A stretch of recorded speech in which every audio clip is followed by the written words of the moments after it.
지난 12월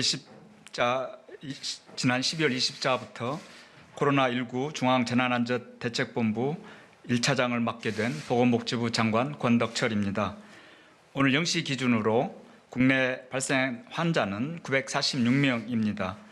어제 15분의 환자가 사망하셨습니다.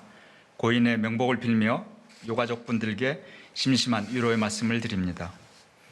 코로나19 유행 상황에 대한 평가를 말씀드리겠습니다.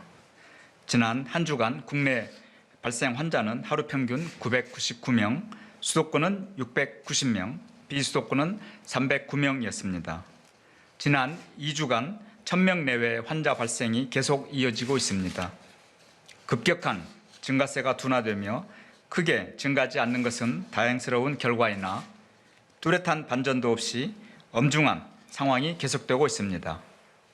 사회적 거리두기와 검사 및 역학조사를 통한 차단 노력이 유행 확산 속도와 아슬아슬한 균형 상태를 이어가고 있습니다.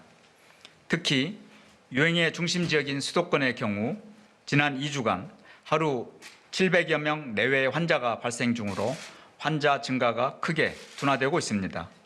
반면 비수도권의 경우 환자 발생이 계속 증가하여 300명대까지 늘었습니다. 호남권을 제외한 대부분의 권역이 2단계 기준을 상회하고 있고 충남은 90명대까지 증가하는 등 수도권 이외의 지역도 안심할 수 있는 상황이 아닙니다. 역학조사 속도를 배가하고 사회적 거리두기와 위험시설에 대한 보호를 강화하여 조금만 더 유행 차단을 가속할 수 있다면 상황을 반전시킬 수 있다고 판단하고 있습니다. 진단검사와 역학조사 등 방역 대응 체제에 대해서 설명드리겠습니다. 정부는 선제적 진단검사를 확대하여 적극적으로 환자를 찾아내고 추적과 격리를 실시하는 등 방역 대응을 강화하고 있습니다. 수도권 임시 선별검사소를 151개소로 운영 중이며 지난 2주간 48만 건을 검사하여 1252명의 숨은 환자를 조기에 찾아냈습니다. 전국 선별진료소의 검사까지 합하면 지난 한 주간 하루 9만 1000여 명의 의심 환자를 검사 중이며 이는 지난 11월에 6배가 넘는 검사량입니다. 지자체의 역학조사 속도를 배가하기 위해 질병관리청에 역학조사관 42명을 현장에 지원하고 군, 경찰, 공무원 등도 파견되어 있습니다. 방역 대응 역량을 계속 강화해 나가며 공격적인 대응을 바탕으로 유행 속도를 둔화시키기 위해 최선을 다하고 있습니다. 환자 치료를 위한 의료 대응 체계도 계속 확충하여 빠르게 안정화되고 있습니다. 특히 지난 20일간 1만 명의 1만 병상의 확보를 목표로 하겠다는 수도권 긴급 대응 계획을 발표한 이후 2주 만에 양적 목표는 상당 부분 상회하고 있습니다. 생활치료센터는 7,700병상, 전담병원은 1,700여 병상, 중환자 치료병상은 450여 병상 이상을 확보하였습니다. 이에 따라 즉시 입원 가능한 병상 여유도 증가되어 현재 생활치료센터는 6,200여 병상, 전담병원은 1,500여 병상, 중환자 병상은 164개, 특히 수도권은 80여 개의 병상 여유를 가지고 있습니다. 하루 이상 자택에서 대기하는 환자가 500명 이상을 기록한 적도 있으나 병상 확충과 배정의 효율성을 계속 개선하여 대기를 최소화하였습니다. 오늘 0시 기준으로 수도권의 하루 대기 환자는 96명으로 두 자릿수까지 떨어졌습니다. 이를 더 줄이기 위해 와상 환자를 위한 감염병 전담 요양병원을 2개소 지정하였고 정신병원, 국립재활원 등을 통해 특수치료 체계도 갖추어 나가고 있습니다.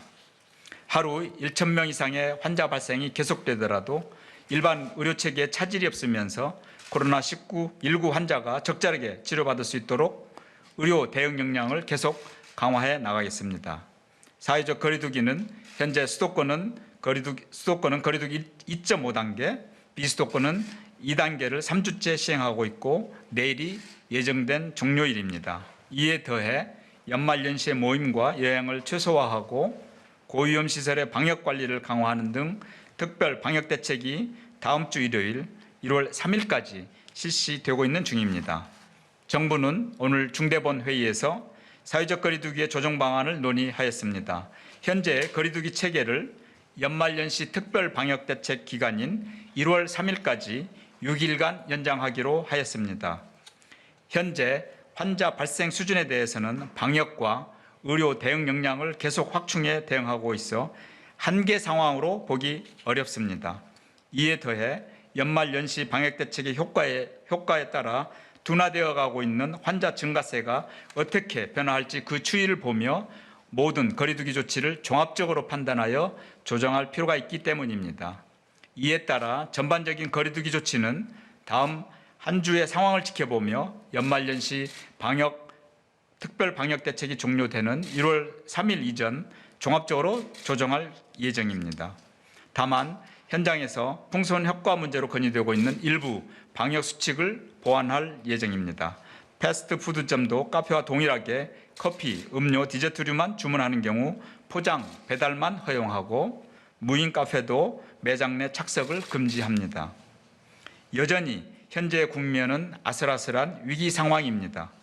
거리두기 3단계로의 상향 없이 현 국면을 감소세로 전환시킬 수 있도록 연말연시 특별 방역대책이 꼭 효과가 나기를 기대합니다.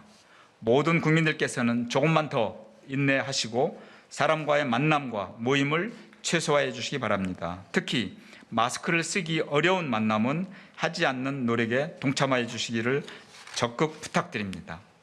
성탄절을 지나 한 해를 마무리하는 연말이 다가오고 있지만 사랑하는 이들과 모여 뜻깊은 자리를 가지는 것이 어려운 상황입니다. 방역당국자로서 송구하고 안타까운 말씀을 다시 드립니다.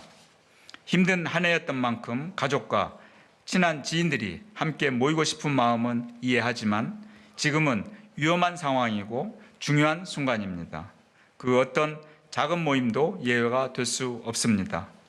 지난 한 달여간의 유행 특성을 보면 가족 간의 전파가 빈번하여 전체의 약 24%, 19세 이하의 환자는 약 44%가 가족 내 선행 확진자를 통해 감염되었습니다. 청장년층이 상당수를 차지하고 있고 사회생활을 통해 감염된 후 가족 내 배우자, 자녀, 부모로 전파되는 것이 추정됩니다. 특히 외출과 모임을 자제해 주시고 거리 두기와 방역 수칙을 준수하는 것이 나와 사랑하는 가족을 지키는 길입니다.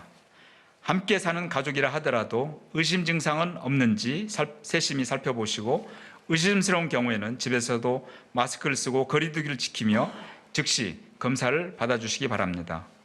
연말연시 특별 방역 기간이 마무리될 때까지 조금만 더 힘을 내어주시기를 부탁드립니다. 힘들고 어려운 시간이 계속되고 있지만 정부는 우리 국민의 힘과 저력을 믿고 있습니다. 지금까지 보여주신 성숙한 시민의식과 우리 모두를 위한 연대와 협력을 발휘해 주신다면 새해에는 보다 희망찬 시기가 도래할 것이라고 확신합니다. 정부도 감염 취약시설과 고위험시설의 방역을 꼼꼼히 살피며 이번 대책 효과가 극대화될 수 있도록 노력하겠습니다. 감사합니다.